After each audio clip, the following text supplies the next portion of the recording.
일본 중의원 선거 출구조사 결과 자민 공명 연립 여당이 과반수를 넘는 의석을 확보해 정권을 유지할 것으로 나타났습니다.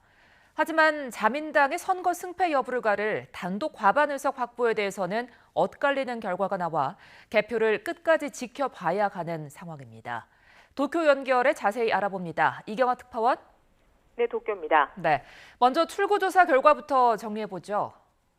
네, 조금 전인 밤 8시 투표 마감 뒤 발표된 NHK 출구조사 결과 집권자민당은 이번 선거에서 최소 212석, 최대 253석을 얻을 것으로 예상됐습니다. 종전 자민당 의석수는 비례와 지역구를 합쳐 276석으로 단독 과반을 크게 웃돌았는데요. 이번 출구조사 결과 최대 64석, 적어도 23석 줄어들 것으로 전망됐습니다. 최종 개표 결과 단독 과반인 233석을 밑돌 경우 자민당은 사실상 패배한 것으로 볼 수 있는데요. 자민당 내 거물 정치인 중 한 명인 이시하라 노부테루 의원은 낙선이 확실해졌고 자민당 2인자인 아마리 간사장까지 당락이 불확실한 상황입니다.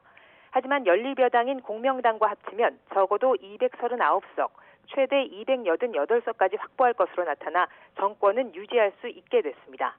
한편 후보 단일화로 자민당에 맞선 제1야당 입헌민주당은 최소 99석에서 최대 141석을 얻을 것으로 전망됐습니다. 특히 오사카 기반의 정당인 일본 유신의회는 의석수를 3배 가까이 늘려 약진할 것으로 예상됐습니다. NHK 출구조사와는 달리 아사히와 요미우리 신문은 자민당이 단독으로 과반 이상 의석을 확보할 것이라는 결과를 속보로 전하고 있습니다. 개표가 끝나기 전까지는 결과를 점치기 어려운 상황입니다. 네, 이번 선거 결과에 따라 파장도 만만치 않아 보이는데요. 앞으로 일본 전국에 어떤 영향을 주게 될까요? 네, 이번 선거는 아베와 스가, 기시다 정권으로 이어지는 자민당 집권 9년을 평가하는 의미가 컸습니다. 선거 전 초반에는 자민당이 안정적으로 단독 과반을 얻을 것이라는 전망이 있었는데요. 자민당이 2012년 이후 10년 가까이 유지해온 단독 과반 의석이 깨질 경우는 민심의 경고가 현실화한 셈이 됩니다. 성장을 멈춘 일본 경제, 그리고 2년째 계속된 코로나 사태 속에 드러난 무능한 정부 대응 등 누적된 불만이 드러난 것으로 볼 수 있을 것 같습니다. 야권이 70%를 넘는 지역구에서 단일화를 이룬 것도 어느 정도 효과를 발휘한 것으로 보입니다. 기시다 총리는 이번 선거 결과를 본 뒤에 내일 유엔 기후변화협약 정상회의가 열리는 영국으로 첫 해외 순방에 나설 예정입니다. 취임 후 자신이 처음 진두지휘한 선거에서 단독 과반이 깨질 경우 리더십의 타격이 불가피할 것으로 보입니다.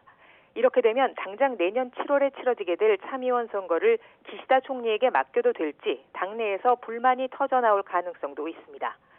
이번 선거 결과에 대한 각 당의 공식 입장은 개표가 모두 완료된 뒤에 나올 것으로 보이는데요. 선거 결과를 둘러싼 책임론 등으로 일본 정계는 당분간 후폭풍에 흔들릴 것으로 보입니다. 지금까지 도쿄에서 YTN 이경아입니다.